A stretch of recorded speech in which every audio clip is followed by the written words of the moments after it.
Tonight, one night only, Vice President Kamala Harris and former President Donald Trump will meet for the very first time on a debate stage in Philadelphia, not California, but we're playing that song for a reason. For Harris, it's an opportunity to introduce herself to voters, as many Americans still say they don't fully know her or her policy positions. One person who does know her is a man from California, the governor there, Gavin Newsom, and he's with us now. Governor, good morning to you. Good to be with you.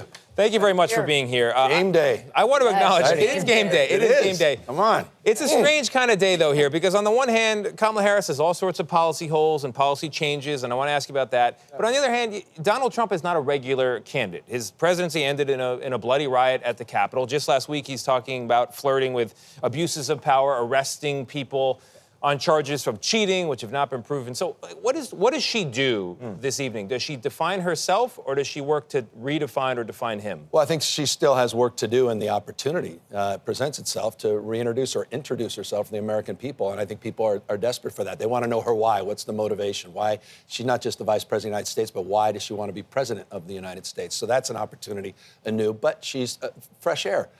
She has the ability to pivot off the 3.5 years of success of the Biden administration. I would argue for success. I wouldn't run away from the record as it relates to industrial policy, manufacturing policy, worker-centered policy, the fact that we have the fastest growing economy of all of our competitors around the world, and we've tamed inflation.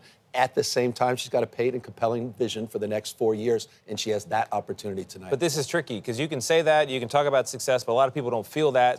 They disapprove of the Biden administration, and they think the country's headed in the wrong direction. Yeah. So how can she promise that she's going to change things if she hasn't changed them already? Well, that's the opportunity of the pivot. But again, you also have a proud past to build off of. I mean, people forget where we were. Under Donald Trump, we reached 14.8% unemployment. We've had the lowest black unemployment, Hispanic unemployment, unemployment for women and those that are disabled in American history.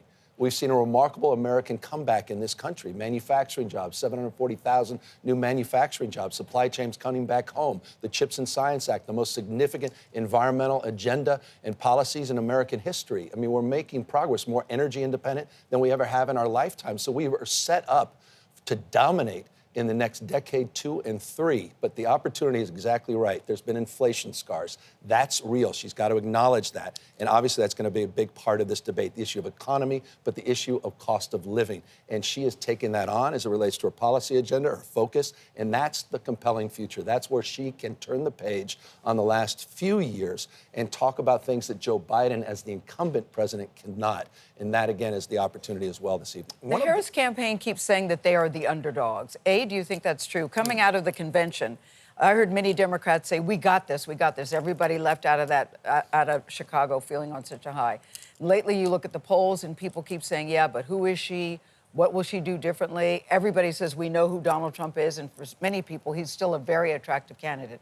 Is the Harris campaign the underdog? I don't think, my humble opinion is she's not, and I don't like hearing about that. I mean, there's something about it. I think your own lives, your own success, we manifest. And there's some, I don't know what it is about Democrats. There's a timidity. I mean, the stock market hits record-breaking, and we're like, well, not everyone's in the stock market. You know, and I mean, there's a timidity. How about some pride? How about standing tall for the accomplishments? What Kamala Harris has done in the last 8 weeks is unprecedented in U.S. history. She's closed the gap. We're not just within a margin of error. We've expanded the map of the United States. You saw new polls this morning. States that were not even in the conversation. Now Donald Trump has to either defend or he has to go out and invest millions and millions of dollars that we never imagined a few weeks ago. So no, I think the momentum is with us. She's the change candidate. There's a fresh air related to her. There's a stale air of normalcy related to Donald Trump. He's about the past. She's about the future. He's about chaos. We're about competency. It's about daylight and darkness. This is the easiest election in my lifetime. I love where we are. In this case, to make the case anew against a guy who's more unhinged, more deranged than he ever has been. He's more derivative, and I mean this. I'm a student of Donald Trump. We all are. We've had to live with him. He's less interesting.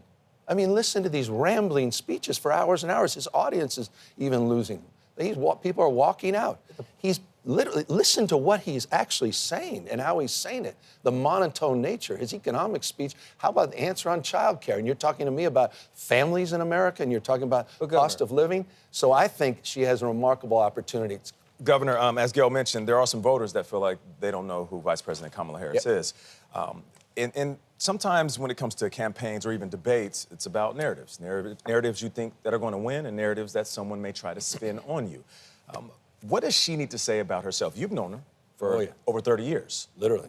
What is something about Harris that most of the public does not know that you feel like they should in this moment? Well, I think her remarkable resilience, her character, her integrity, her sense of purpose, meaning, mission. I talked when I introduced, and I said 482 votes from California. I talked about her sense of justice, but it was racial justice, social justice, economic justice. I've seen her be a champion for folks that literally others have turned their back on. At the same time, there's a hard-headed pragmatism.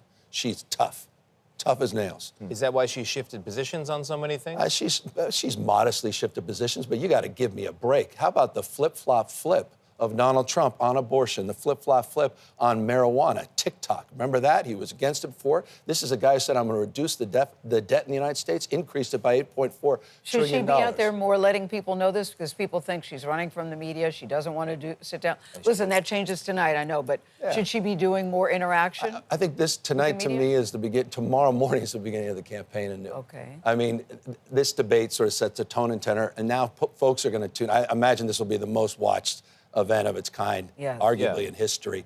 And then all of the above. And that's the opportunity. And then the work starts after that. Well, we've been hearing that she's going to do more interviews for a long time now. That's up to the campaign. And you know what? I mean, I'm not here to advise in that respect. I think absolutely she should do that, but that's up to her. You got to flood the zone. You got to dominate the conversation. However you can do that. Is that rallies? Is that one-on-one conversations? Is it at town halls? That's up to the campaign. But look, they have the best team out there. David Plouffe, next level. Jen O'Malley, next level. And you got a candidate who I've seen win and grind it out in some tough races in California. She's as good as it gets. And we got to go real quick. Any plans after 2026? Well, I saw some resumes around the corner here, so I don't know. What do you got? Our seats are full around here. Yeah, wait a second. I think one more right here would another work. seat open. Governor Newsom, thank you so much for joining us. Are there some openings we don't know about? What's happening? Am I still going to be here? Hold on tight. Now listen.